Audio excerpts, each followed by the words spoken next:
Hi everyone, नमस्कार friends, आप सभी का स्वागत है।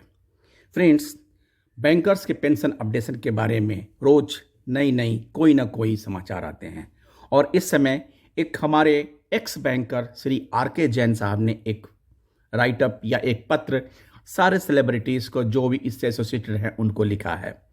Fractured pension updation planning of UFBO. Residual issue पर वार्ता के पूर्व यूओबीओ के लगभग सभी नेताओं और आईबीए को मेल भेजकर एक तरह से सूचित कर दिया है कि प्री 2002 पेंशन अपडेशन का ख्याल ही अपने दिमाग से निकाल दो। चंद पेंशनरों को छोड़कर यह समझौता किसी भी पेंशनर को स्वीकार नहीं होगा।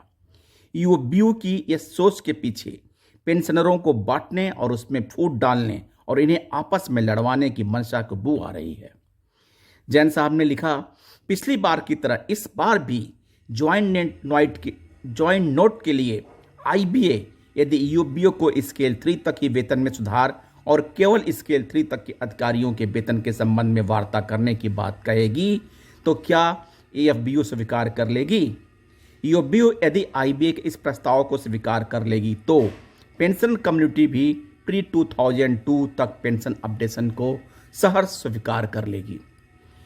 सभी आज तक के पेंशनरों कम से कम 31 अक्टूबर 22 तक को अपनी पूरी ताकत और एक आवाज में यूओबीओ के इस तोड़फोड़ और पेंशनरों में फूट डालने वाले षड्यंत्र का विरोध करना।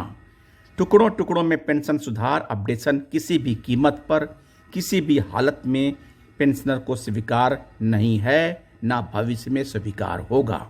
उनका कहना यह है कि जो यूनियन का ये कहना है कि पहले प्री 2002 फिर उसके बाद 5th 6th 7th 8th बाईपार्टाइट के लोगों को करना और बाकी के लिए रोड मैप तैयार करना, यानी कि pensioner in phases, pension updation in phases. उनका कहना है ये इस तरह की प्रक्रिया स्वीकार नहीं है। अगर पेंशन अपडेशन कराएं तो सारे पेंशनरों को एक साथ होना चाहिए। All respectable candidates, fractured pension updation news.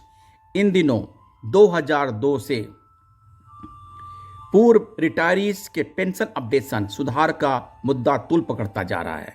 ईमानदारी से देखा जाए तो इस न्यूज में 90% पेंशन बहुत दुखित है और यूओबीओ के सभी नेताओं की इस ओछी सोच पर लानत कर रहे हैं। एक तरफ आईबीए, डीएफएस, पीएमओ, यूओबीओ कह रहा है कि पेंशन रेगुलेशन में अपडेशन का कोई प्राविधान ही नहीं है और दूसरी तरफ 2002 पूर्व के कुछ गिनती के पेंशनरों को पेंशन अपडेशन की भूमिका बनाने में व्यस्त लग रहे हैं। निश्चित ही इसलिए पेंशन रेगुलेशन में अमेंडमेंट करना अवश्यंभावी है और यदि गजट नोटिफिकेशन भी करना ही पड़ेगा।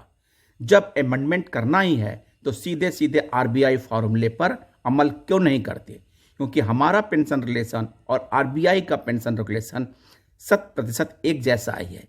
जितनी बार पेंशन रेगुलेशन में संशोधन और जितनी बार गजट नोटिफिकेशन निकलवाओगे, एक बार में ही सबसे पुराने मुद्दे को हल करना, हमेशा के लिए पेंशन अपडेशन के झगड़े को समाप्त करना है।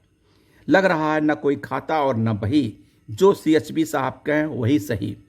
यूओबीओ के 2002 पूर्व के रिटायरीज की पेंशन सुधार की बात किसी भी पेंशनर को पच नहीं रही है और न हजम हो रही है। काम वो करना चाहिए जिससे अधिकांश लोगों का लाभ हो, संतुष्टि मिले। क्या आगे आने वाले वेतन समझौता भी फ्रैक्चर्ड ही होगा? पहले पार्ट एम्प्लॉई का, क्योंकि सबसे कम वेतन लेते हैं, उसके कुछ महीनों या कुछ वर्षों बाद स्टाफ और लिपिकों का और उसके अंतराल के बाद अधिकारियों का। यदि ऐसा नहीं कर सकते हैं तो पेंशन के साथ भी ऐसे टुकड़ों में सुधार की समझौता किसी भी पेंशन को स्वीकार नहीं होगा और किसी भी कीमत पर इसे एक्सेप्टेबल नहीं है। इसके ऊपर आने वाले एडिशनल कास्ट के पैसे के इंतजाम का तरीका पहले से ही पेंशन रेगुलेशन में मौजूद है। जैसे डीए बढ़ने पर पेंशन फंड में अतिरिक्त पैसे की व्यवस्था की जाती है, उसी तरह पेंशन में सुधार होने से पैसे की व्यवस्था क्यों नहीं की जा सकती? श्री जैन साहब का कहना है कि पेंशन अपडेशन फेजेस में नहीं होना चाहिए। एक सबसे बड़ी बात है, ये होना चाहिए।